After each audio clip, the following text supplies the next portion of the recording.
নাজমুল হোসেনকে কেন বুঝিয়ে সুচিয়ে টেস্টের অধিনায়কত্ব ফিরিয়ে দেওয়া হয়েছে তা এখন বোঝা যাচ্ছে। মুখের যুক্তি নয়, পরিসংখ্যানই কথা বলছে নাজমুলের হয়ে। পরিসংখ্যানে যাওয়ার আগে নাজমুলের টেস্ট অধিনায়কত্বের ইতিবৃত্তটা একবার বলতে হয়। 2024 সালে 3 সংস্করণে বাংলাদেশের অধিনায়ক ছিলেন নাজমুল। টি-20তে রান প্রায় ভোগায় গত বছরের শুরুতে এর সংস্করণে অধিনায়কত্ব ছাড়েন। সে বছর জুনে নাজমুলকে ওয়ানডের অধিনায়কত্ব থেকেও সরিয়ে দেওয়া হয়। এরপর অনেকটা অভিমান থেকে টেস্টের অধিনায়কত্ব ছাড়ার ঘোষণা দিয়েছিলেন নাজমুল। গত বছর নভেম্বরে টেস্ট অধিনায়কত্বে ফেরেন নাজমুল।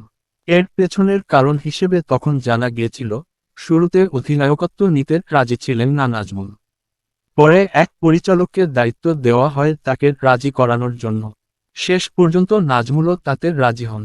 এরপর তার অধিনায়কত্বে ঘরের মাঠে আয়ারল্যান্ডের বিপক্ষে 2 টেস্টের সিরিজ 2-0 ব্যবধানে জেতে বাংলাদেশ। এরপর পাকিস্তানকে ঘরের মাঠে টেস্ট সিরিজেও একই ব্যবধানে ধবলধোলাই করে নাজমুলের দল। সেই নাজমুল এখন টেস্ট ইতিহাসে বাংলাদেশের সবচেয়ে সফল অধিনায়ক। সিলেট টেস্টটা অধিনায়ক হিসেবে নাজমুলের 8ম জয়। মুশফিকুর রহিমের রেকর্ড ভাঙলেন নাজমুল। 2011 থেকে 2017 এর সময়ের মধ্যে 34 টেস্টে অধিনায়কত্ব করে 7 ম্যাচ জিতেছিলেন অধিনায়ক মুশফিক। নাজমুল 2023 থেকে বর্তমান সময় পর্যন্ত অধিনায়ক হিসেবে এর সংস্করণে 18 ম্যাচে 8 জয় পেয়েছেন। বাংলাদেশ দলের আর কোনো অধিনায়ক এত টেস্ট জিততে পারেননি। মুশফিকের চেয়ে 16 ম্যাচ কম খেলেই তাকে ছাড়িয়ে গেলেন নাজমুল। 19 ম্যাচে 4 জয় নিয়ে তালিকায় তৃতীয় সাকিব আল হাসান।